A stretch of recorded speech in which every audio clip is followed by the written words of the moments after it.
Boom, motherfuckers. Welcome to HGO, the show where we talk about everything that's on in the world of games. Halloween edition. I'm your host, Ethan. As always, I'm joined by the Plague Master himself, Hunter. Hey, Hunter, how's it going? Persona. What's up? I'm doing swell. Nice to be here today. It's good to have you, dude. It's good to have you. Your mic's a bit loud, but that was okay. We're also joined by the Weep Wonder himself, Kyle. Hey, Kyle, how's it going? What's your costume this week? I'm someone still looking for a costume. That's the spirit, dude. That's the spirit. COVID times, and I guess I'll take this off, dude. Cool. Right, there we go. Everyone's got a Halloween costume except for Kyle. Cool. Hello. I'm the doctor. Look, I even have the fucking sonic screwdriver and everything. Hi. Welcome to. Nice. Yeah, thank you. We love props. We love props on this show. Show and tell, boys. We do. What? Oh, shit.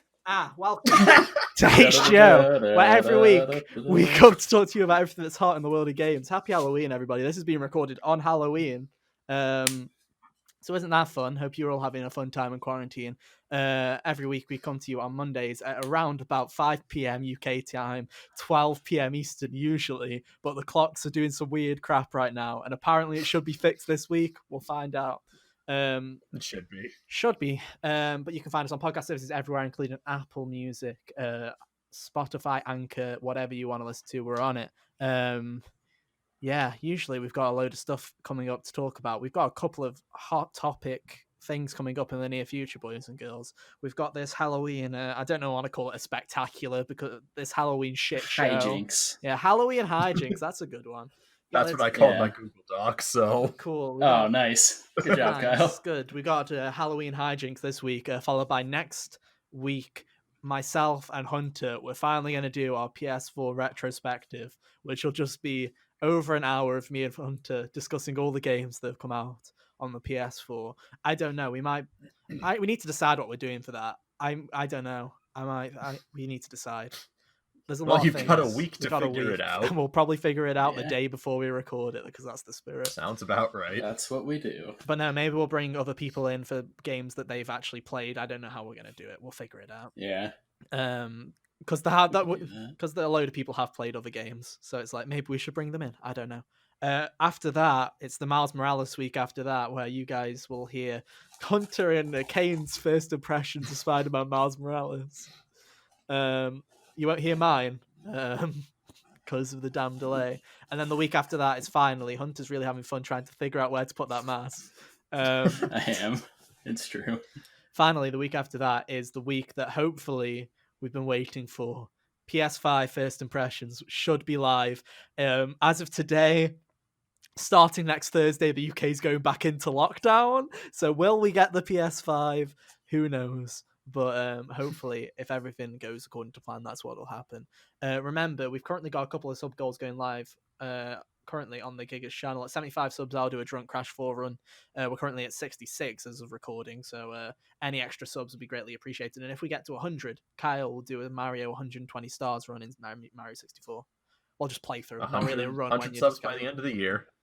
I like how you keep saying by the end of the year. You've got to keep it going, because there's no way in heck we're getting... Ethan, where's the initiative? Where's the initiative to wanna subscribe now? Pardon?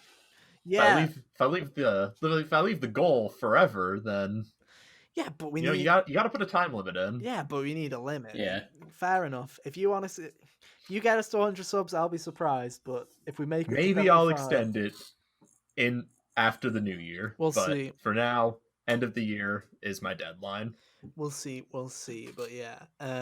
So yeah, please, if you haven't already, head on over to bit.ly/thegigas, hit us with a subscribe. You can get the video version of podcasts every week on there. You can also get all of our other stuff that we do, reviews, reactions, whatever we're doing. We usually all go on the Gigas channel, so a subscribe would be really greatly appreciated. And we do really appreciate everyone that has been subscribing the past couple of weeks. For sure. And then hopefully we can get to 75 soon enough. With that out of the way, I think that's everything that I have to go through. So, Hunter, what are we starting off with our Halloween hijinks, our spooktacular? All right. Well, I guess it's easy enough to start off with the monsters topic. Okay. Very cool. Alrighty. So, essentially, I saw this thing floating around the internet that was favorite video game monsters, and then it went through like vampire, werewolf, so on and so forth. And I put this list forward to my fellow hosts here, and we all came up with stuff. Doesn't have to be a major character or major enemy. It could just be something that exists that they happen to like that fits the criteria. Aye, that is very true. So currently on the list, also Hunter, turn your mic down just a tiny bit if you can, because it's a tiny bit loud. I can fix it. I can fix it in post, but hey, you know what?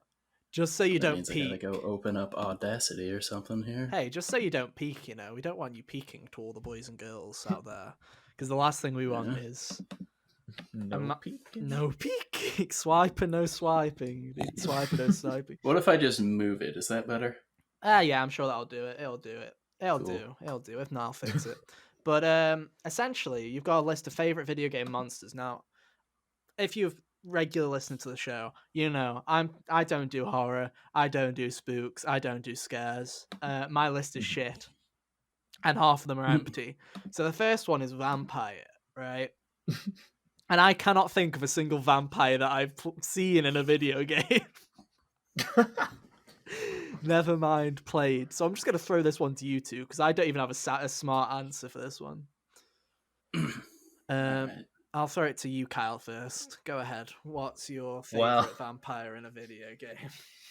So this was honestly probably the hardest one for me, because I could only think of one vampire. Yeah. And that is my boy, Alucard, Castlevania Symphony of the Night.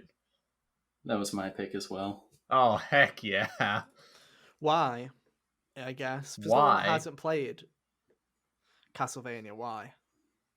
That's a really good question. Why? What makes him good? Well, Hunter, you want to take this? Alucard is the star doctor, of man. I'm asking good questions arguably today, boys. Good questions. Alucard is the star of arguably the most famous Castlevania game, and his actual character behind it is pretty solid, as far as him being, you know, part vampire himself and having to, you know, take out his dear old dad. Mm-hmm. It's a nice little internal conflict there. It's been a while since I've played Symphony of the Night, so I can't really pull many specifics from all of that, but he's always been a fascinating character. He looks really cool. He has a nice tool set. Mm-hmm. And if I'm going by, you know, the TV show, he's a great character in that too. I fixed it. Yeah, one thing I really liked is that as a cool little Easter egg in Super Smash Bros. Ultimate, the Palatine as guidance for Richter, instead of all the Kid Icarus characters bantering with each other, Alucard actually shows up in that. So I thought that was a cool little nod. Voiced by Yuri Lowenthal. Spider-Man? Oh my god, It's Spider-Man! I love Spider-Man. We all love Spider-Man. Very cool. But no, I genuinely have nothing to add. I can't even think of one. There was like, the closest I got was, I was like, I think, wasn't there like a vampire DLC in like Infamous 2? Like, that's the closest I came to thinking of something vampire related. Yeah. Thing. Yeah. So I'll just give it to them because I remembered you. So there you go. Congratulations, Sucker Punch. That's the biggest praise you'll get from me this year. I'm kidding. Ghost of Tsushima is very good if you like open games. But no, so I don't have one. Also for Werewolf, I don't think I've played a game with a werewolf in it. Other than you ever played Wolf Among Us? No, I haven't. It's like one of the only Telltale games I haven't played is The Wolf Among Us. Darn it, Ethan. Yeah. I'm terrible. The only one where I can give a special little, I guess, shout out to is in Black Ops 4, there's a zombies map called Dead of the Night, which is very much based on, it's basically if Clue or Cluedo, if you're in the UK, was kind of like that kind of mansion, derelict mansion kind of party thing was going on, but in the woods. But what if zombies and werewolves and vampires? Oh, there's vampires in that as well. Fuck! Nah, the vampires sucked in that anyway. But the werewolves were pretty cool. Like vampires suck in most things. That's what they do. But no, that map I think gets too much hate. and the boss zombie, quote unquote, was werewolves in that map, and they were really cool. So I'll give it to those. They were a very cool werewolf design. They were very much like the kind of big, grisly, not like the fucking shitty Twilight kind of werewolves, like actual werewolves, like actual beastly kind of werewolves, and they're pretty Good cool. stuff. Yeah, so I'll give a shout out to them. Kyle, did you think of a werewolf? I do. I did. English. I did. Werewolf, yes. So my werewolf comes to us from Trials of Mana, and this is Kevin. Kevin. Yeah, that's delightful. Right, lads, my best werewolf in video games is a guy called Kevin. Now hear me out. Right, pal, that Kevin. Yeah. But anyways, Kevin, he's from this like tribe of wolf men who in battle they transform into werewolves pretty much. Okay. I never finished Kevin's campaign because I was getting kind of burnt out on the game, but for the couple hours I played with him, I really enjoyed his play style. He's more of a brawler rather than using any kind of weapon. Makes sense. And that's just a class I've always kind of gravitated towards. Yeah. Nothing else to really say. It's a cool pick. He's interesting. He's a lot, as a character, he's a lot more of like a passive member of this warrior clan compared to the people around him. So I thought that's a cool little like juxtaposition. That's cool. No, I like it. Hunter, what's your favorite werewolf? All right, so my pick is Raven from Dragon Fable. Raven doesn't start off as a werewolf when you meet her. She's part of this anti-magic faction in this area called Amity Vale, which is basically just all of the classic Halloween spooky monsters are in the general proximity of that. Yeah. And when you meet her, she's helping out the hero deal with a werewolf kind of attack. She gets bit, and then, infection happens. Blah, blah, blah. The cool thing about it is that the kind of rift between, or the kind of conflict that would stem from her being now a werewolf and also a member of this faction that is very anti-magic and magical creatures. Yeah. So, yeah. Cool. Yeah. I feel like those were good picks because no one went for like a super obvious pick. So I'm like, good job. What were the Big super beef. obvious picks? I don't know. Out of Actually, curiosity. to be fair, with werewolves, Big B from The Wolf of Among Us is probably the most that probably is obvious I that's could probably jump an to. obvious pick. Yeah, werewolves haven't really. It's kind of interesting. Like zombies have been done to death, right?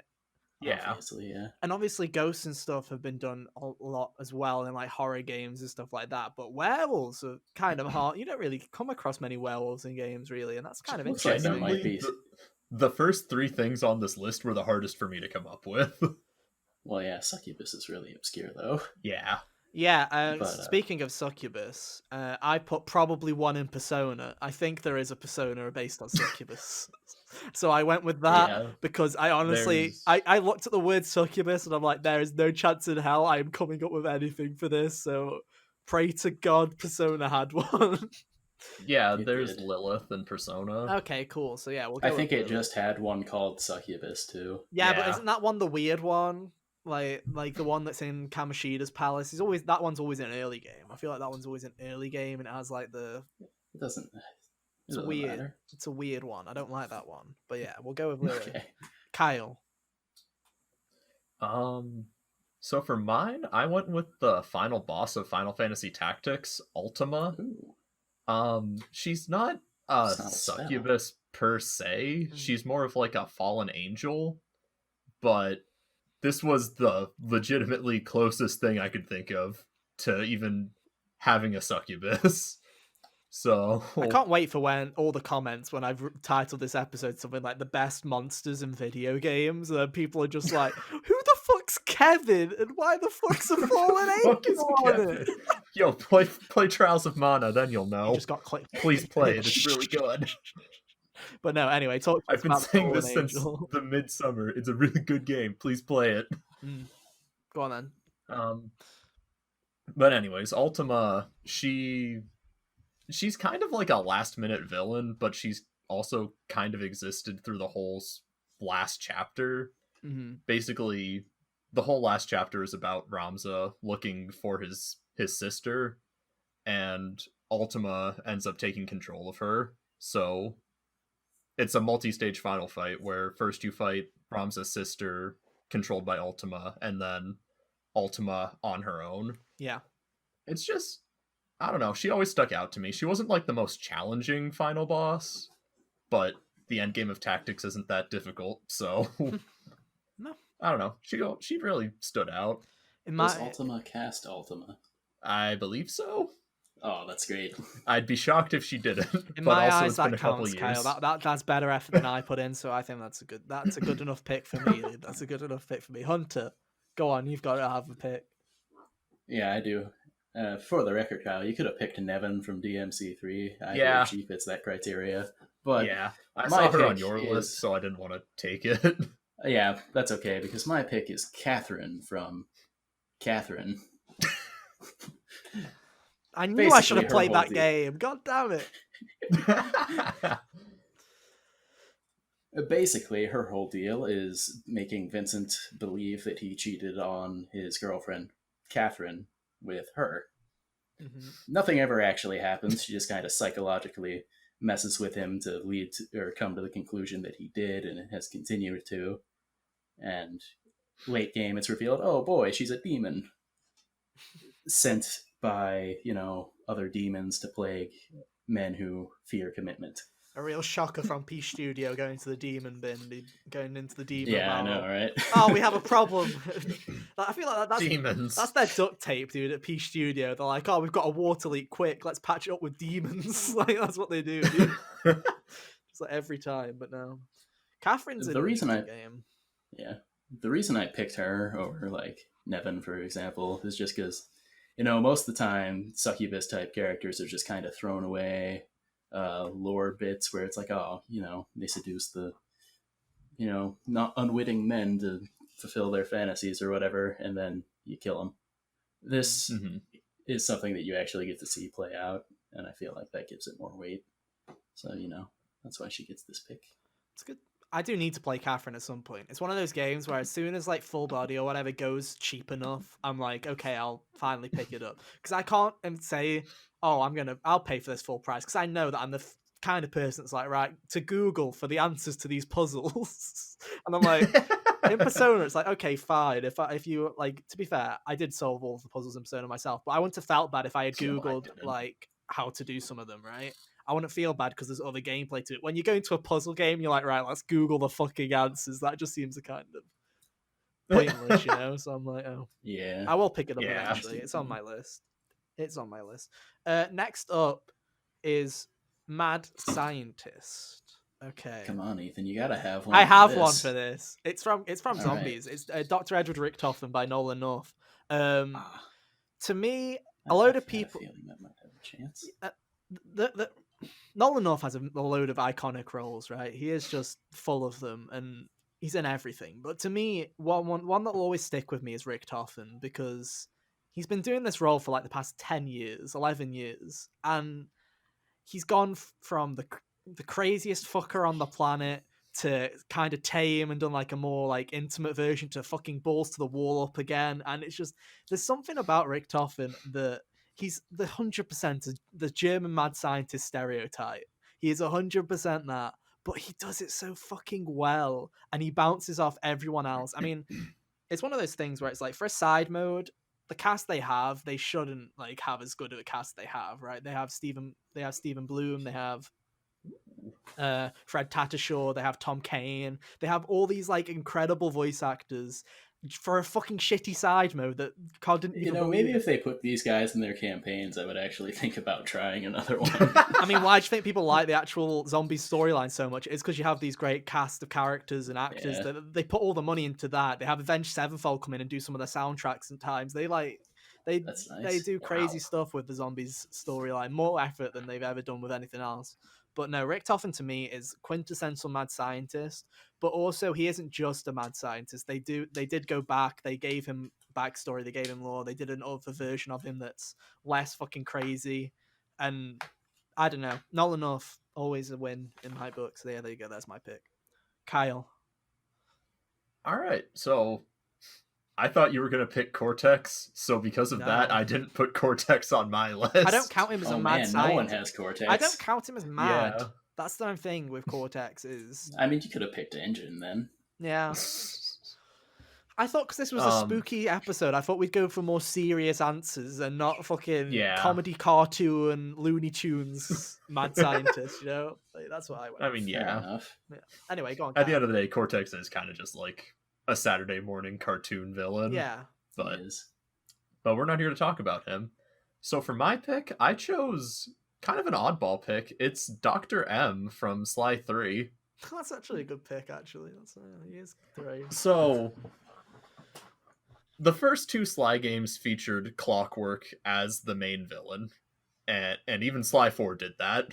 Actually, it didn't. Sly 4 didn't do that. Oh, it didn't? No. Damn. He's nowhere to be seen, which is another reason why I like Sly 4, and all you fuckers need to stop hating on it. Is no, that had a villain called the Paradox, who my mistake. Also voiced by Nolan North. But anyway, go on, Kyle. Go on. So yeah. Capping off the Sly trilogy, the original Sly trilogy, you had this weird fucking marsupial, this purple marsupial as your main villain, Dr. M. Mm-hmm. And then as you get to the final chapter and you start to learn about him, you learn that Dr. M actually used to be part of the old Cooper gang with Sly's father and McSweeney.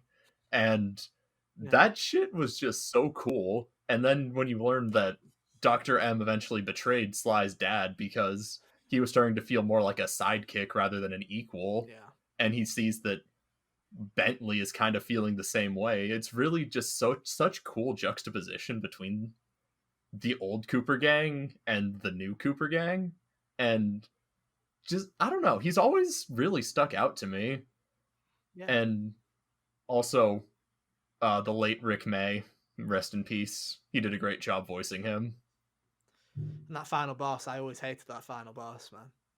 Oh, really? Yeah, as a kid, it was really hard as a kid. I just couldn't fucking get through it. It's really, really Dude, fun. I loved the Cooper Vault level. Yeah, it's it's one of my favorite levels, and it's like that's one of the best ways to cap off the trilogy, in my opinion. Really good, but no, good pick.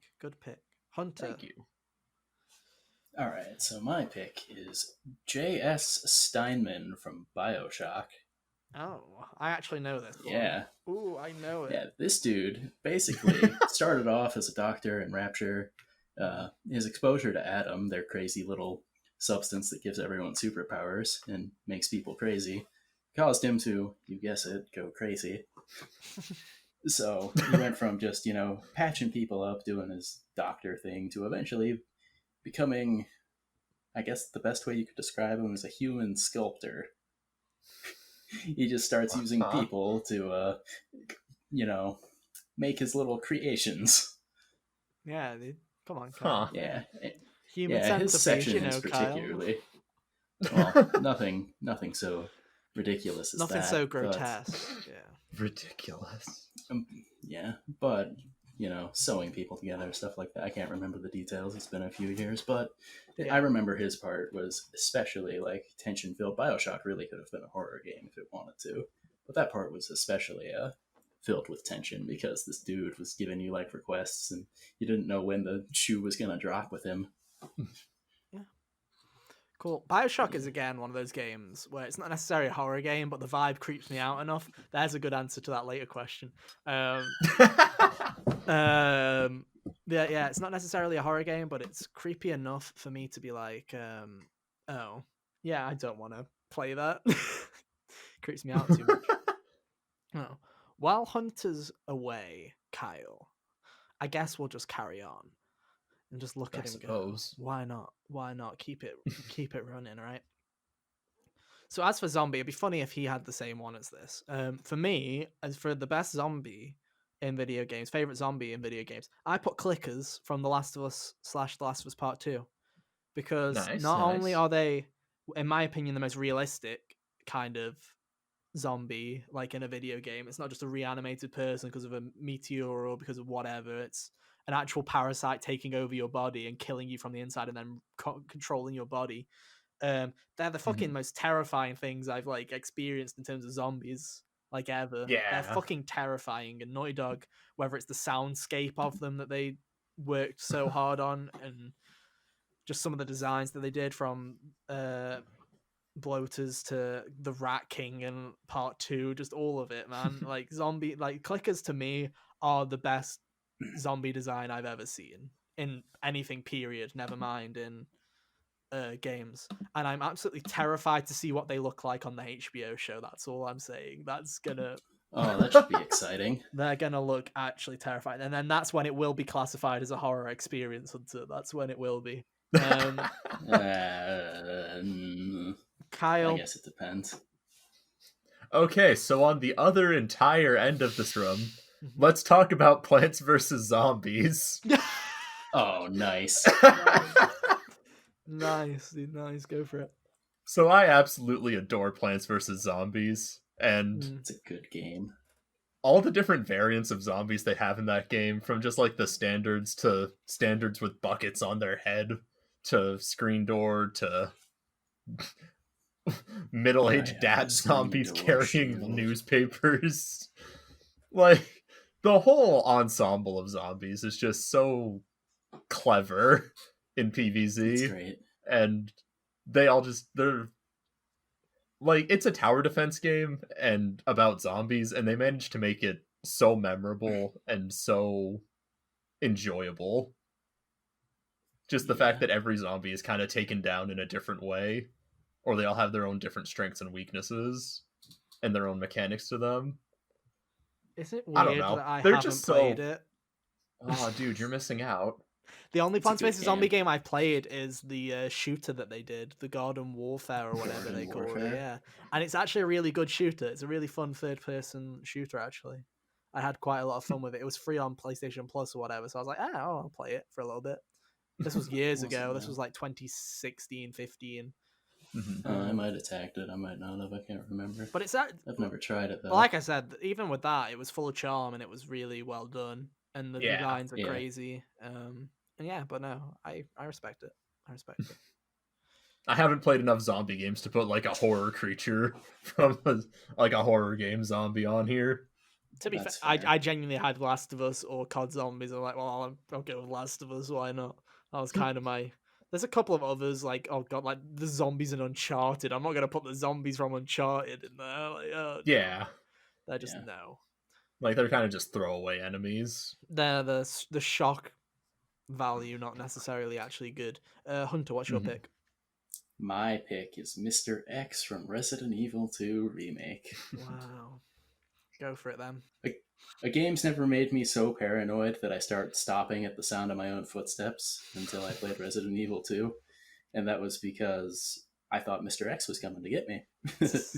Nice. Dude moves around. You don't know when he's going to show up after he shows up for the first time. And that is definitely an added element of tension that the other games lack. Mhm. It is similar to how Nemesis in the original Resident Evil 3 worked. Except, like, running into another room won't save you because, well, the doors aren't loading screens anymore. So it's harder to escape him unless you run straight to a safe room. I picked him over Nemesis because, well, in Resident Evil 3, a lot of Nemesis's encounters, or the remade version, I should say, or a lot of Nemesis's encounters are, like, scripted. And he's only ever, like, an obstacle keeping you from getting somewhere rather than just straight up chasing you, like, once or twice. Which is more like what Mr. X is the whole time. So that's what kind of takes the edge away from Nemesis in this particular regard. So was Mr. X in the original Resi 2?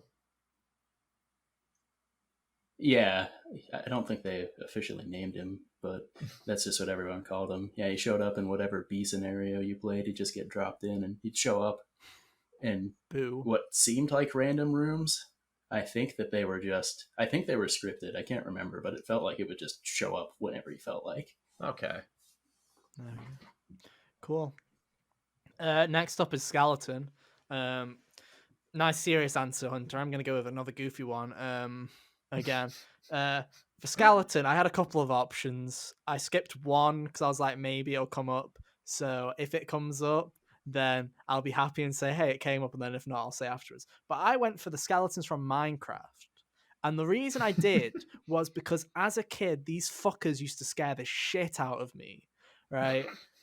Basically, most people would be scared of like creepers because they're silent, right? And the creeper is basically a jump scare every fucking time because you just hear the explosion behind you and you just shit yourself, right? Skeletons, especially in old Minecraft, like very early, like 20 when I started playing, I was 2009, 2010 Minecraft. Were silent and they just had fucking insta-lock aim of death, and they had no animation to show that they were drawing their bow, so they just fucking, you never knew when they were going to hit you. And to me, always used to scare the shit out of me. So there you go. And they were also kind of silent as well, so there you go. Kyle, what's yours? All right, so mine's another oddball pick. It's this is Red Rum from Xenogears. So this is Red Rum. He's like a skeletal mutant at the end of a sewer dungeon from Xenogears. It's one of the worst fucking dungeons in the game, and the worst dungeon is capped off with the hardest boss in the game. Red Rum. He can insta kill any party member. You have 3 party members. He can insta kill any of them. Insta kill and take their health. Overall, he's just super unsettling. Like, he's so disturbing. Just like he's got like this red melted face and this one giant skeletal claw. And oh, that's cool. Oh, it's so cool, but it's so terrifying. I was scared shitless on my first playthrough because I didn't save before I got to him.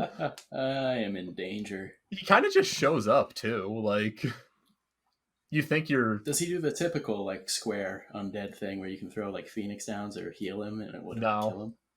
No? Oh, I mean, like, healing moves do damage, but it doesn't kill him. There's no like insta-kill button on him. Alright. Feels bad.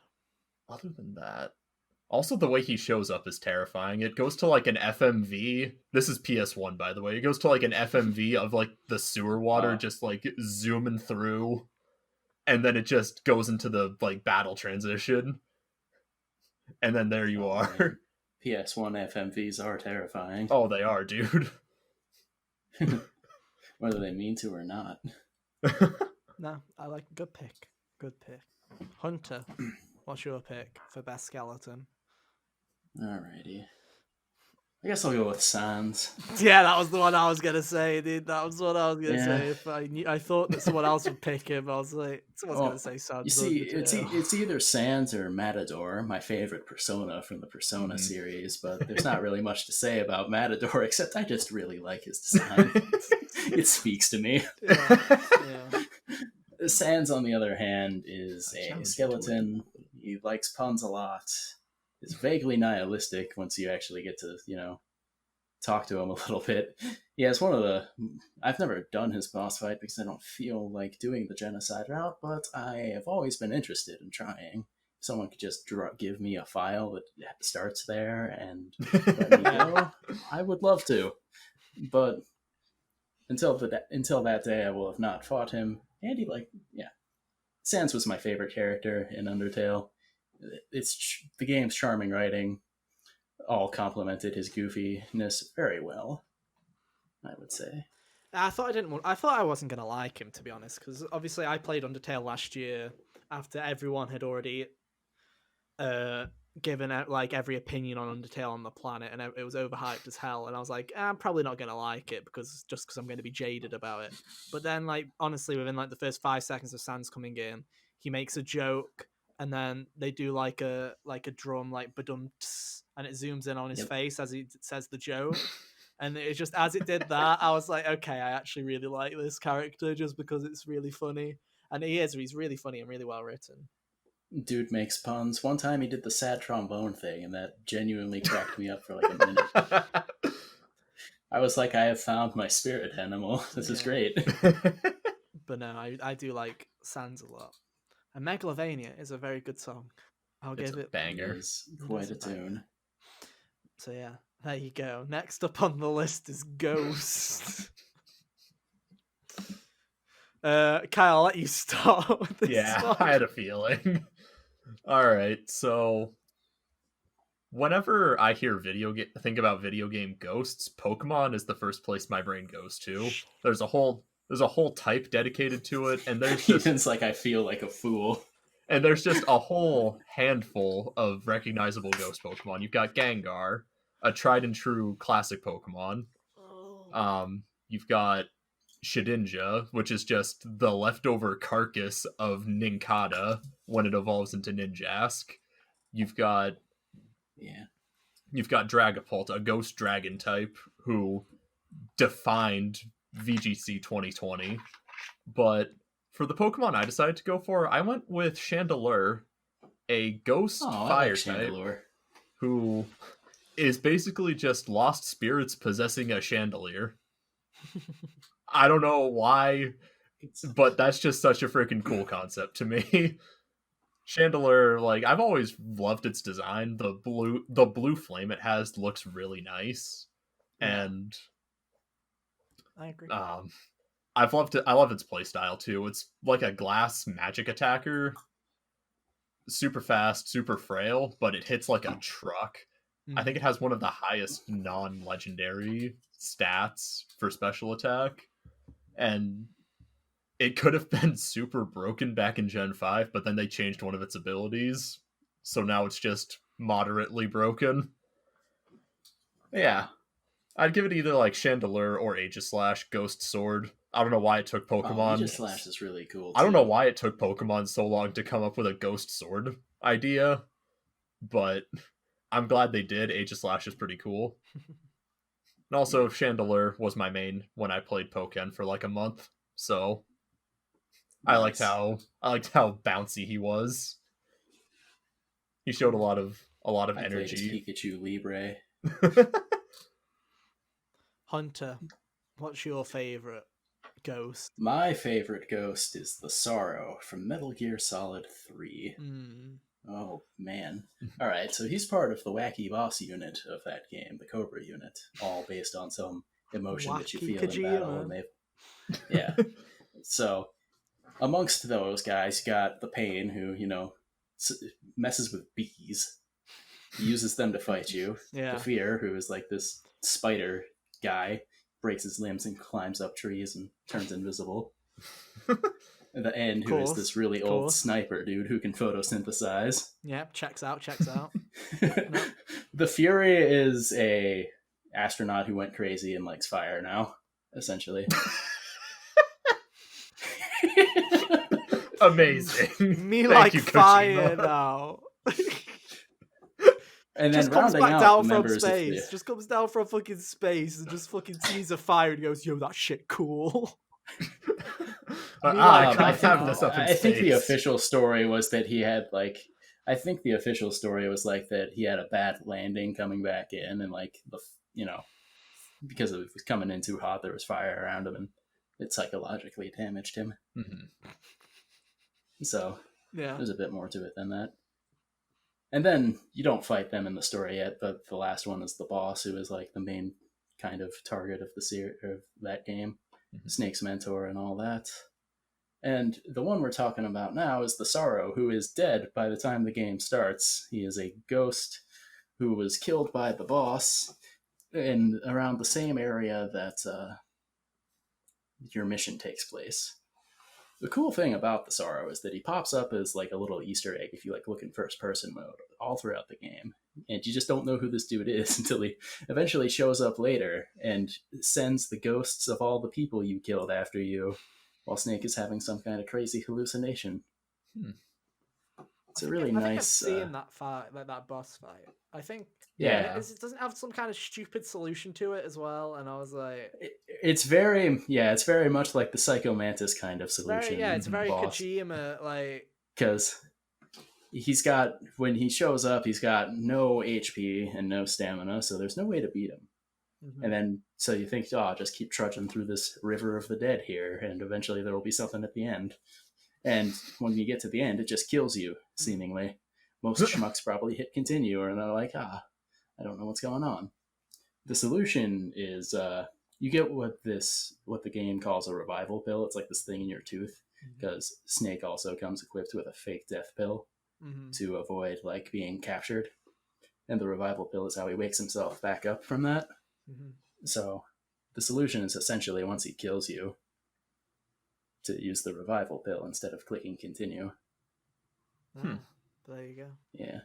Nice. So, clever sorrow solutions, yeah. Very cool. The reason that I didn't say one is because I didn't have one, a ghost, because so literally my Hunter Center's like a template, and so mine just says ghost and then a comma, followed by of Tsushima. So there you go. That's my favorite ghost, is the Ghost of Tsushima, because that's the only ghost I can remember. What isn't there to say about Jin Sakai? The fact I remember his name means that he must be somewhat memorable. Well, you're doing cool. better from when you were playing the game with me, and you just called him Samurai Sam. Samurai. It's true, but no. I thought it'd just be a funny pick. I do quite like Jin. I think the game's a bit long and it kind of gets old, but I actually do like Jin as a character. He's actually pretty interesting. He's got a solid arc. He has a solid arc. So there you go. There's my cheap pick, is the Ghost of Tsushima. Jin Sakai. Speaking of, next is Demon. I haven't really played games with many demons in them. I wasn't just going to go, one of the Persona demons again. So I'm going to give a shout out to whatever the big fucking demon's called in Demon Souls, the one over the fucking top of the tower, dude. That guy, he's fucking hench as fuck. God, yes, him. He gets my vote. He gets my vote. Specifically the Blue Point version. He's fucking massive, dude. Specifically. He's fucking huge, dude. Fucking huge. But no, that's a pretty cool demon design. It was either that or Diablo, and I'm like, not giving Blizzard any fucking credibility in this. So, Demon Souls it is. That one, whatever it's called, tell me in the comments. Why don't you?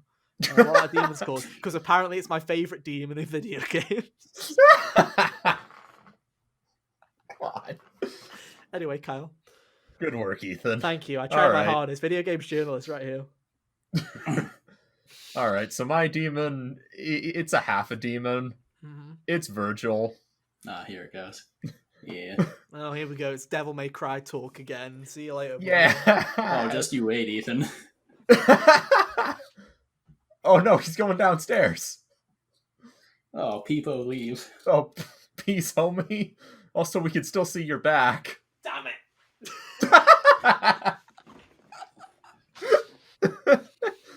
My fucking ass.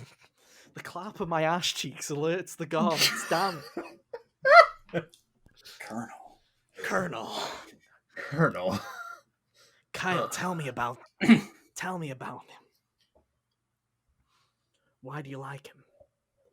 Alright, so Vergil, his first real introduction to the Devil May Cry series was in 3.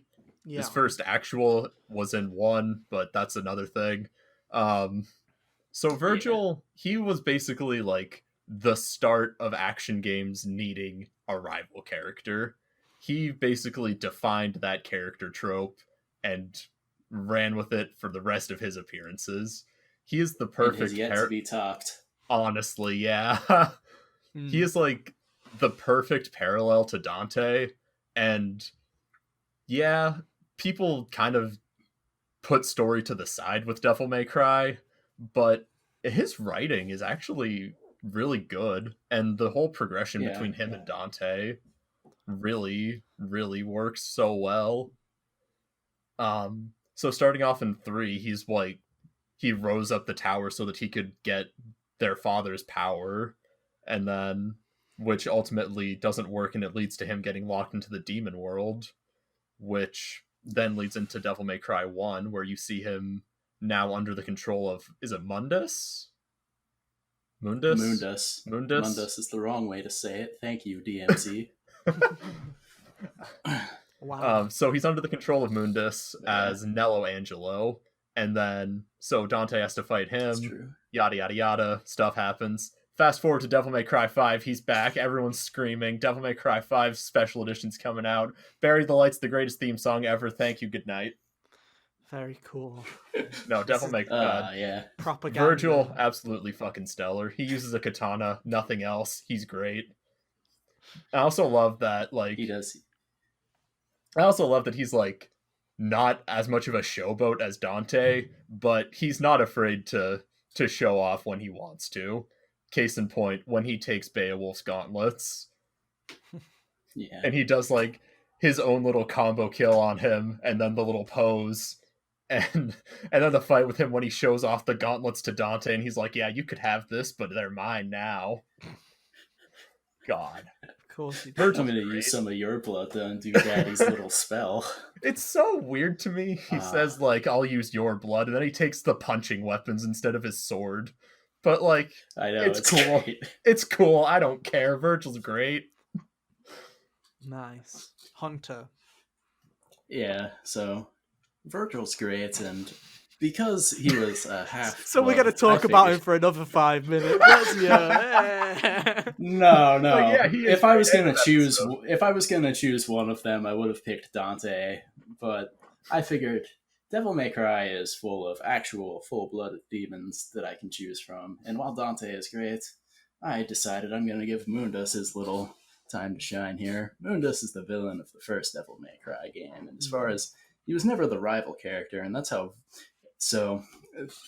one thing, is Vergil had the whole relationship with Dante to piggyback off of. Anytime the Devil May Cry series has tried to go for the uber big bad, just gonna smash you villain, it kind of has failed to top Mundus because they just aren't as good. One is this cackling, I don't remember what the villain in 2 for most of the game was like this businessman who made a deal with some other demon, and he went crazy. Something weird like that. Interesting. In 4, it's this old man who started this cult and went through some ritual to become a demon himself, and is only sort of threatening because Trish gave him one of Dante's swords.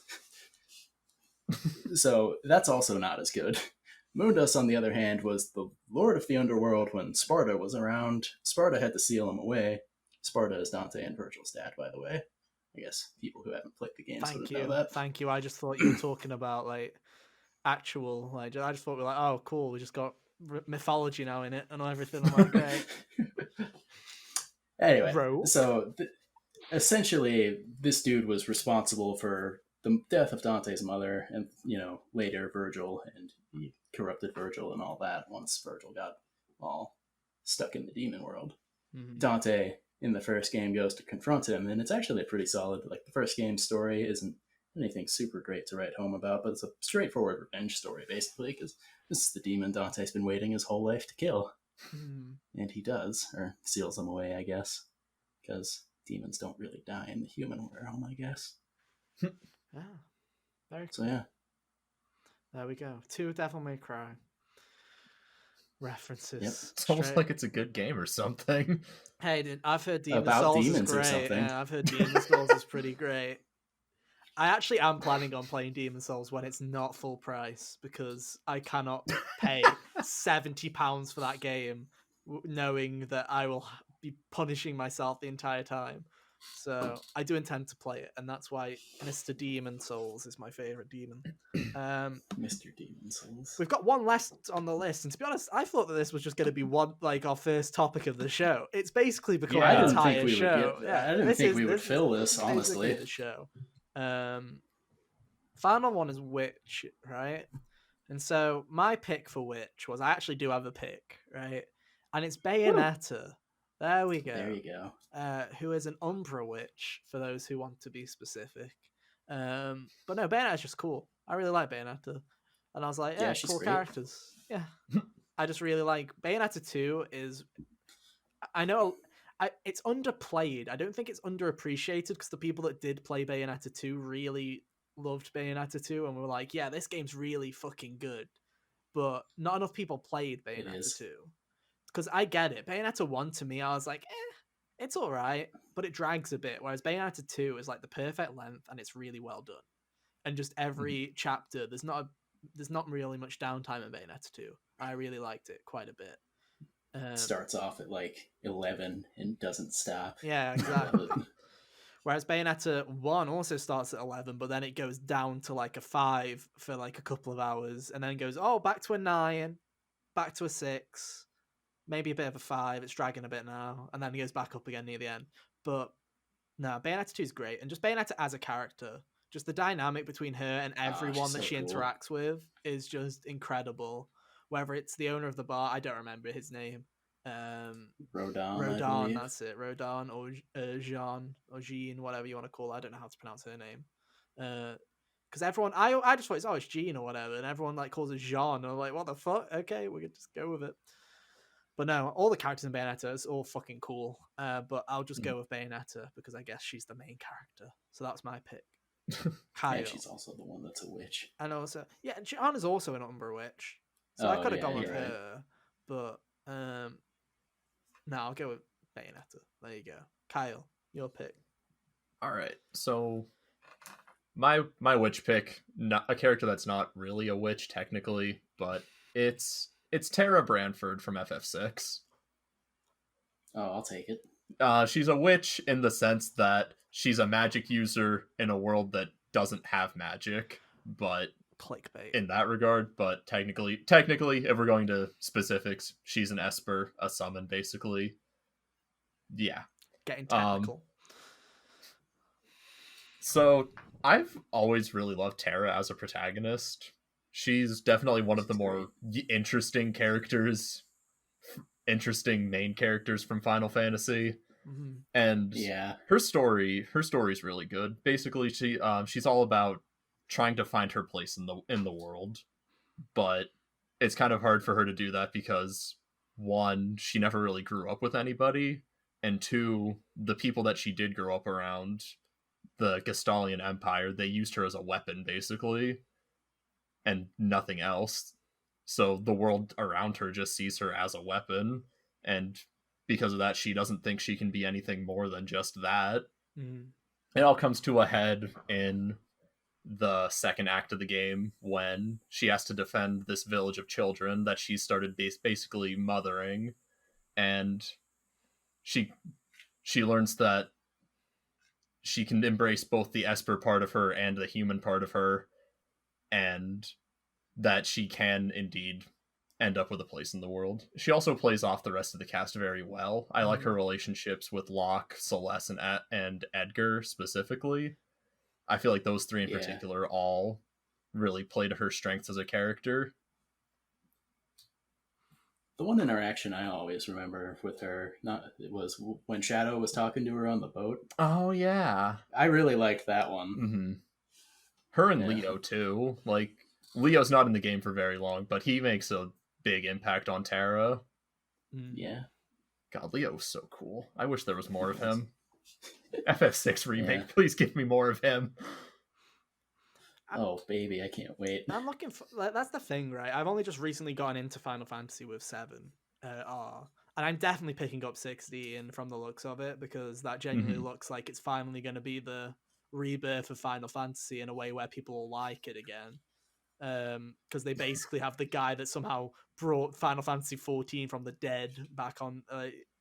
That guy was a wizard, and now he's doing Final Fantasy 16. I'm like, fuck yeah, I'm into it. And actually going back to fantasy, so I'm like, hell yeah, I'll play 16. Yeah. Can't wait. Their main character isn't named after a weather pattern. Oh, but he's got like to be fair though, his name is lame though, isn't it? It's like it is kind of let's look at all the it's Clive. It's like, oh yeah, so he is Cloud, he is Noctis, he is like he's Tidus, he is everyone else, and he is Clive. Hi everyone, I'm Clive. But the thing is, if you see like the cover art for the game, I assume it's like the temporary cover art at least. If you've seen the fucking, he's just badass as shit. He's got like that's the thing is I'll take a boring name if that means the rest of the game can be cool. It just makes me laugh because he's got like this dark energy coming through him. You've got like the scars all over him, the fucking black like fog all around him, the fucking fire eagle and really shit surrounding him, and his name's Clive. And I'm just like, okay, Final Fantasy. It's like Kevin the werewolf. Maybe his last name will make it better. Who knows? Yeah. Like having a full name to go with it. Oh, might be we do cool. have the full name, but Oh, what is it? I don't remember. You're gonna make me look it up. Hunter, you talk about what your final pick for Witch is, while I look up what Clive's name is real quick. All right, my pick for Witch is Morrigan from Dragon Age. She is just delightful. She is a witch of the wilds, is what they call them, because she lives in the forest in the middle of nowhere with just her mother Flemeth. She joins the party after you and your Grey Warden buddy kind of get almost killed and your order gets decimated. She's a very Darwinistic kind of person. Basically, if you go off to do side quests to help people, she just be like, "You're dumb. This is a waste of time." So, nice lady. Nice. What the interesting part of her comes from, if you actually do get to know her and stuff, whether it be just befriending her or romancing her, she eventually, starts to appreciate you and like you, and then becomes scared of those feelings because she's always been taught that survival's all that matters. So it's very nice arc that she goes through, and it even carries on into Inquisition. Like, if your story romanced her and you take that story into Inquisition, she'll have a kid that she actually, is a very good mother to everyone's surprise. So, while still maintaining the things about her that make her cool, like her whole thing post Dragon Age Origins is there's magic in this world that is forbidden because the Chantry, the kind of religious sect of the game, sucks and is scared of things that they can't control. She wants to uncover all this magic and, make sure that it is still out in the world so that people can know about it. So it's not lost to the ages and all that, despite how dangerous it may seem. Nice. So she's just very interesting. My favorite character in the series. Nice. Again, Dragon Age is a game, like, I feel like it's terrible saying this, but just everything, whether it's Mass Effect or Dragon Age, I haven't touched any of it. It's just one of those, I don't know why, but both of those franchises are so huge to people, and they're just completely just nothing to us. Like, I just haven't. And I feel like I should have played Mass Effect, and I should have played Dragon Age, because they're up my street, but I just never had the chance to. And I didn't grow up playing If it makes you feel better, I haven't played Mass Effect because I don't really care much for space things. Yeah, but I do as well. That's the thing, right? Is I like a lot of, like, I'm really excited for Starfield. Like, if I ever get to play it on my Xbox Series X that they're going to make me buy, because Todd Howard is a fraud and a coward. But I really like that kind of stuff. And the same with Dragon Age. It's like I've wanted to for a while, but it's like I know Inquisition's readily available on PS4, but are the others? Yeah. No, I still have to. Like, yeah. Whenever I feel like playing Origins, I have to turn on the PlayStation 3. I'm good. All you people who complain about the PS4 sounding loud clearly haven't touched your PlayStation 3 since launch, because that thing sounds like a spaceship. I'm just predicting that I just hear the noise of the PS5 as it's coming. Like, that's genuinely it. Like, oh, it's half an hour away because I can already hear it. Like, I feel like that's how it's going to be. No, also just a bit of you're wrong, like a correction here. His full name is Clive Rossfield or Rosefield. I don't know how you pronounce it. R-O-S Field. So I'm going to say Rossfield. So Clive Rossfield. The other two characters are Joshua Rossfield and Jill Warwick. Those are the other two characters that got announced. Interesting. So you've obviously got a family dynamic. It's very interesting that all of their names fantasy-esque, are like yeah. But it is very fantasy-esque though. Rossfield very much feels like a kind of like a fairy tale fantasy name, right? So yeah. And Warwick also sounds kind of like that. Very English sounding. So yeah, it kind of does fit with the fancy. I'll let it slide. I think Clive Rossfield sounds good. I feel like that actually sounds. It sounds better than just Clive. Hi guys, I'm Clive, and it sounds less stupid. Like, people are like, "Oh, Noctis sounds cool." I'm like, "Does it? Does it really? Does Noctis sound cool?" No, it doesn't sound cool. It really. I mean, just saying the word out loud doesn't sound bad, but once you see the character behind it, then you have edgy emo boy. Edgy emo boy. So there you go. Those are our best monsters our favorite monsters in video games. To wrap it up. Yo, Kyle, did you pick an other? I Oh, did. did you Other pick? Oh, sorry. category. Did you have an other category? Go for it. I did not pick another. So if you two have an other, go for it. I did pick an other, and I'm surprised that your list didn't have it. What? I have Kefka as a clown from FF6. I'm surprised clowns weren't Nice. on one of the categories. I wasn't. I didn't I mean, make it. I yeah. just found it, so I was like, yeah. We just So, stole yeah. content as always. That's I not mean, true. like, Also, Kefka, clowns aren't technically monsters, so I was like, I'm not gonna. arguable. fool with this, Arguable. but you have the floor now. The Ghost of Tsushima's a Anyways. monster, so clowns count, okay? Go for it, Cal. Sorry. At least one of us talked positively about Sucker Punch today. Hey, you talked about Sly. I talked about... Yeah, I know. Yeah, exactly. I talked about... positively. I about talked... Sly. I He said... was the one who talked. I said Jinsukai's not terrible. Not terrible. Anyway, Kyle, why is Kyle, Kefka go. so great? Kefka, I don't know. He's always just been a super standout villain amongst the many, many, many, many bland villains from Final Fantasy. Yep. And I think that's part and parcel. Ethan, I'm going to spoil Final Fantasy VI. I hope you're Hang okay on. with that. Go for it. All right. So this is, I think I feel like he Kefka's- would know this anyway, but I don't Just know do what he something. knows. Just give me a thumbs up when you're done. You got Okay. it. Anyways, Kefka's a very standout villain, and I think that's part and parcel to the fact that he actually ends up winning at the end of Act 1. oh, He yeah, ends it's up so good. terraforming the whole world and puts all of your heroes out of commission for a year while he just sits up in his tower shooting magic from the heavens, basically. When at whatever he feels whenever like, he whenever wants. he feels like, it's great. Causing destruction. And then I don't even need to talk about Dancing Mad. That's a The best 16-minute final boss boss theme track. ever. It's so just perfect. And that was done on the SNES. That's insane to me. That is so incredible. Nobuo Uematsu is a wizard. Honestly. But yeah, Kefka, people hail him as one of the best villains of all time in video games With good for reason. good reason. What I like about him is that, like, looking back, it's kind of fun to, because I didn't really put this all together while I was watching. It was just kind of like, hey, Kefka blows up the world. But looking back, his arc to actually going from, like, kind of like comedic to more seriously Insane. unhinged is Yeah, steady throughout the whole thing. for sure. Definitely, the more like espers he starts taking and the more magicite he starts absorbing into himself, the more unhinged he starts to become. Yeah. And I think that's done He really just well. He just straight up murders Leo. Honestly. Yeah. Alright, should we let Good Ethan stuff. back in, or? Yeah.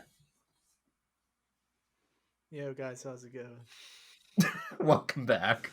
If you ever wondered what the podcast would sound like without me, there you go. Just Yeah. me and Hunter rambling Hunter, about you Final have a Fantasy. yeah, you have a Yeah, sounds about sounds right. about right. You have another pick as well, don't you? All right. My category for other was Pyramid Head from Oh. Silent Hill 2 Cool. because, I don't know any way to describe this thing besides it's just a monster of some variety. It comes from Silent Hill 2. All of the monsters from Silent Hill are some kind of creation of the psyche of whoever the town happens to be projecting at the time. Pyramid Head is, I guess, what you would call a punisher of some variety. He is stalking James just throughout the game to punish him for, I don't know, play the game if you want to know that part. But he shows up, and it's just everything he does is filled with, like, tension. The first time you see him, he's just standing in a hallway that, thankfully, you've got this, it's like barred between you and him. Then the next time you see him, it's just unceremoniously, he's like shoving this other monster into a garbage disposal because you're in like an apartment building. Lovely. And James kind of just happens to walk in and sees this, and I guess Pyramid Head didn't notice him, so James hides in a closet. And it just cries, I guess, for the remainder of while he enacts his will upon this other creature, and then he leaves. Or, well, I guess he strolls. James, like, panic shoots him, and then I guess Pyramid Head didn't care and then leaves. Hmm. And then he just keeps showing up throughout the game, and every time he does, it's just very terrifying. Nice. So there you go. Good pick. Pyramid Head. There you go. I have no others because let's be real, I hardly filled out the fucking regular form. Like, I'm not after extra credit. I'm not even getting the passing grade, kids. I'm not even getting the passing grade. Before we go, just to wrap out our Halloween little fest, we're gonna do one quick little thing where I'm gonna ask you guys Oh no. one A quiz. the one non-horror game that creeped us out. We'll do that one because it's a very short topic. Kyle, I know you haven't got one yet, so I'll let you think for a bit while me and Hunter Thank go. you. We're gonna do this because, as you know, at least me and Kyle don't play horror games that well, like often. So to us, the closest we get is just getting scared in baby shit games like fucking Mario Kart or something. I don't know. So I thought this would be fun. The one I'm gonna go for is a game that, for some reason, every time we do one of these topic videos, I bring this fucking game up every single time. Nier Automata. I swear this is the last time I'm bringing Nier Automata. Oh man, nice. But there's something about the match, like of the visuals and the audio, like the soundtrack at times, that just makes you feel uneasy the entire time you're playing it. And it's just, there are times where you're just on the beach and there's rushing waves and there's nothing bad happening, yet the soundtrack and just what's been happening in the story just make you feel uncomfortable. And Yeah. there are times where you're in the pitch black and you can just hear the robots screaming and crying, and there's like a load of moments where you're just like wandering through an abandoned like factory and killing a load of fucking, like, it's all dark, and especially because I played it with HDR on my TV and it was just like completely pitch black and all you can hear is like robots screaming and going insane, and just like there's so much stuff in Nier Automata that's just creepy. It was not like flat out scary, but my god, is that game at times creepy as fuck, and in so many different ways. Not just like, oh, dark atmosphere, oh, are we going to scare you? No, it's just like regular times. You're just talking. You're just talking to and you just feel uncomfortable, and that, like, you don't feel at ease. And it's, or the carnival. There's like this happy carnival going around with like creepy. The creepiest how like horror music, like, I love the festival amusement music, park song. yeah. It's great. because it's terrifying and it's just creepy. And you've just got robots walking around holding balloons up, and it's just like, oh, it's so creepy. So that's my pick for that game. Is I did not expect to be as creeped out by Nier Automata as it was. So there you go. Hunter, what's your pick? Yeah. My pick is Majora's Mask. Ooh, that's a good one. From the Legend of Zelda series. Bastard. Oh, Kyle, was that yours? You can have it. If you have No, Oh, we 'cause can talk about it together. Or I can talk about another game. Who can think of one? Who can think of another one? I've got Hunter, you others. go. If Hunter's got others, then give Kyle Majora's Mask. Give him the pity game. Hand him the pity. They'd just be like, here you go. All right. Go on, Kyle. Tell us. You can still chime in, Hunter. You can still chime in. Yeah, please do, because I haven't really made All right. thoughts. Okay. So Majora's Mask is not a happy Zelda game. Really? I'll just say that straight up. It takes Link coming off the fucking peak, being the hero of time. He's the greatest. He's the best fucking person ever. And then they kick the shit out of him, and now he's down here. Like, He's the down whole here. game. Whole game. He's down here. He's a fucking loser. He's nobody. He gets his horse taken. Mine He gets his now. horse Skull Kid's- taken. He gets turned into a scrub. Honestly. And Yeah. So just the whole vibe of Majora's Mask, like, it's just such a melancholy game. Like, yeah. there isn't really like a real happy moment to me anyways. Like, I love the game to pieces. Yeah. By the way, it's honestly It's my favorite Zelda One of game. the best. I'm still waiting the for only one Nintendo. I I'm ever still waiting want for to Nintendo. replay. I'm still waiting for the hopeful day that Nintendo remake it, because It would be I don't want to play it delightful on if they did. N64 because everyone knows I hate the N64. And I definitely don't want to play it on the 3DS. I'm just hoping one day, even if they do the shitty Zelda collection on the Switch like they did with Mario, that would be one where I'm like, oh, fuck it, I'll buy it because Majora. Like, that's Yeah. genuinely it. But, Yeah. God. Anyway, carry on, Cal. But yeah, so the whole world of Majora's Mask of Termina, it's so depressing. Everywhere you go, like, you get a new transformation mask because someone had to die. Whether it's the Goron who died prior to the events of the game even happening, or Mikau the Zora who dies literally right in front of you. Yeah. Um, It's really depressing. the whole game is super unsettling and super just disturbing, but I think that's really part of the staying power of it. It is. doesn't do anything that it's not like any other Zelda game, really, and that's what makes it so stand out to me. Closest will probably be whatever the sequel to Breath of the Wild is, because it feels Yeah. like That's they're what they going with the keep dark saying. And if tone. Breath of the Wild is, or if Breath of the Wild 2 is the Majora's Mask to Breath of the Wild's Ocarina of Time, I will be all about that. Because the thing Let me is, tell you. right? The thing amazing. is when you were describing it as like it's not like a hero's journey. A lot of people forget that, like, also Breath of the Wild is not the most positive source material. All your friends are dead except Zelda. Everyone's dead except for Zelda. Yeah. And the whole game, except for you beating, you have a high where, unlike a Majora's Mask, you have a high of defeating Calamity Ganon and quote unquote getting Zelda back and freeing her from her prison, right? But in terms of the rest of the game of Breath of the Wild is just completely every time bashing you around the head, going, "You let everyone die, you bastard! Like everyone's fucking Yeah. dead. Your friend's Yeah. dead. Look at that ghost. She's fucking dead, and you did it. Your fault." Yeah, the Zelda series is actually way more depressing in general than people give it credit for. Yeah. Like, even in Ocarina of Time, there's some things that go down, like the dead soldier in the alleyway, Oh for yeah. example. But no, That's real. That's a bummer. The Shadow Temple was creepy. but The no, whole bottom of the well. Yeah, all that. And Majora's Mask is still yet to be topped in this regard, in my opinion. Mhm. It just has the 3-day cycle gives the game such an overbearing feeling of existential dread. Yeah. Everywhere you go in this game, you're always going to see that moon with the face slowly Everywhere you getting go. closer to you. Just look You up. can't escape it. There it is, just smiling Whether at you. it is the ocean or the top of Stone Tower, you'll Yeah. see it. Or when Stone Tower is inverted, you'll see it looking down, strangely enough. Yeah, That's But a yeah, really cool like Kyle detail. said, though, it is. Like Kyle said, there's like no happy moments, or at least if they are happy, they're short lived. Like reuniting Andrew and Cafe feels really good, but also in about 12 Literally, seconds, the they're world's gonna die. about to end.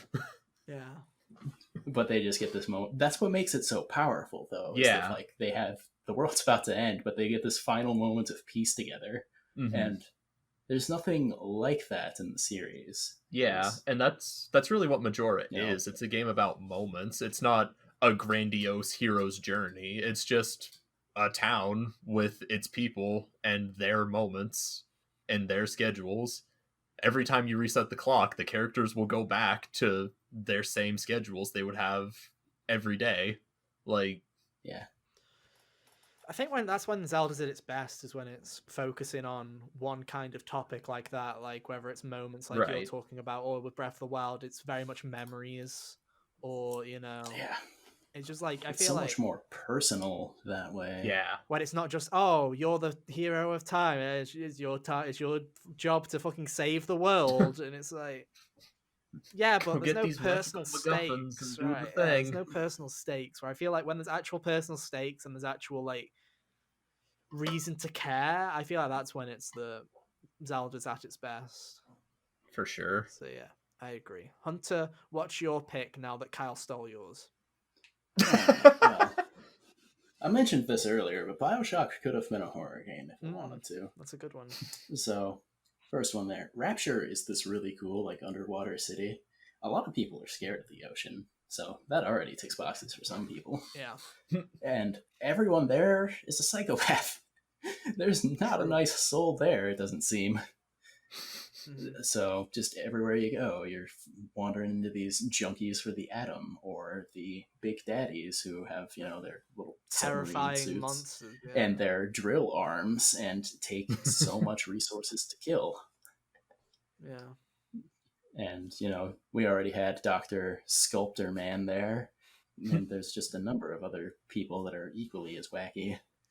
And just the way they build up the tension is great. It never leans so far into it that I'd classify it as actual horror. You've got like superpowers and are constantly killing people, so I would struggle to say that's actually a horror game. But there's this one moment where they turned off the lights And then, you turn around and there's someone there, and I'm like, good job. That was well done. There was like actual build up to it rather than just the, Five Nights at Freddy's.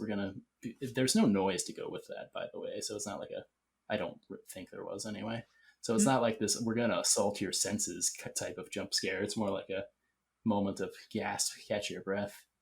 Not, Five Nights at Freddy's. We're just going to scream at you. Yeah. I've never played Bioshock because everything I've looked at, it's like it's too creepy for me. The only Bioshock game I have played is Infinite. I have played Infinite.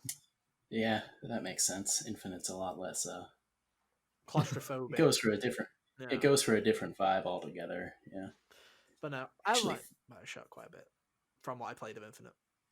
It was quite fun. But would I play it? Who knows? Probably not, because I'm too scared. And the little sisters creep me out too much, dude. They creep me out. The little sisters are like the nicest people you meet. Yeah, and they're just so creepy. Like, they're just so creepy. They have like that whispery voice, and it's just like, no, too creepy. And then the big daddy will just come and drill me in half. I'm good. No, I'm not about it. But no, it's pretty cool. But there we go. I guess that's it. I guess we're done. Unless you have anything else that you guys want to add, I think we're good. I'm good. Cool. I'm good. Cool. I got nothing else. I'm going to do the spiel before we I'm going to do the spiel before we say goodbye. Hunter, you've got to go put your mask back on to say goodbye with. So I want you to do your calling with your mask on. But yeah, this has been HGO every week. You want me to toodaloo? Yeah. With my mask on? Yeah, well, we come to talk about everything that's hot in the world of games. You can find us on Mondays at 5 p.m. UK time, 12 p.m. Eastern on podcast services everywhere on YouTube. If you are on podcast services, please give us a positive rating on your service of choice. And hey, leave a like and comment on the YouTube video if you don't mind. God, that is terrifying. Really is. For those listening on audio, he's just got like a plague doctor mask and a hood up and just staring into the camera. It's pretty terrifying. If you are on audio, why don't you head on over to the video version, have a look at what we've been dressed up as. Cal's costume, man, you should see it. It's something you need to go over to YouTube to really go and see. And while you're there, hit us with subscribe, 75 subs, and I will do a Crash 4 drunk ACG run, which is about 5 hours of me being drunk. So if you want to see that, be sure to subscribe. 100 subs, Kyle will do a Mario 64 120 star playthrough. So look forward to that if you get there. We need your help to do it, though. You've been doing great so far. Can you get more people to subscribe? That's the real question. Other than that, Hunter, Plague Doctor Man, where can people find you? YouTube.com/ReaperHunter23. Very cool. Kyle, where can people find you? You can find me on Twitter at KDavisSRL or on Twitch at twitch.tv/KDavisSRL. Very cool. And you can find me at Chaotic Ether on both Twitter and Twitch. That has been our show. Thank you ever so much for listening/watching. We'll be back next week with a special retrospective on the PS4. We do one for the Xbox as well, but we don't own Xboxes, so sorry about that. Maybe next time.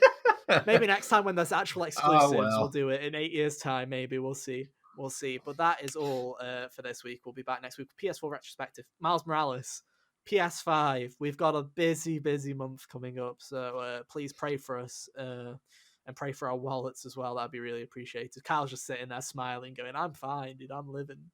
I'm fine. Dude, I'm not getting a PS5 at launch. I don't really care what's going you could on. Get Miles, you could play it on PS4, you coward. You could play it on PS4. It's true, I could. And I might. Hey. Who knows? Ooh, then you could do the anti-Xenoblade 2 and bully me by be like, haha, I'm playing Miles and you can't. And I'll just cry in the corner. Oh, I never thought about that. Punishment. That'd be a great punishment. Yeah, Hunter. Whatever you said. You said something, dude. You just sit there and smile, Hunter. You just sit there and smile. But that has been our show. Thank you ever so much for listening and watching. We'll be back next week for more. But until then, have a great week, and we'll be back next Monday. Until then, bye. See you later. Toodaloo.